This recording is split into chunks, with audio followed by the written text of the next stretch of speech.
If health is your priority, then stay active. আমি যেমন বাচ্চাকে স্কুল থেকে দিয়ে আসার সময় বা নিয়ে আসার সময় অ্যাটলিস্ট চেষ্টা করি 10 মিনিটসের ওয়াক হলেও করতে।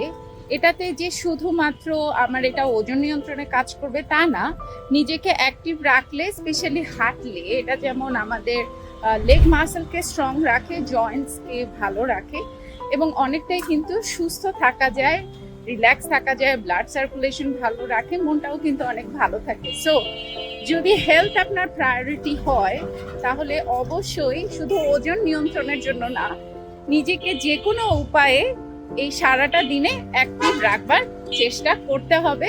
আজকের এই টিপসটা যেসব মারা বা যেসব আপুরা চিন্তা করছেন নিজেকে কি করে অ্যাক্টিভ রাখা যায়, এটা স্পেশালি তাদের জন্য।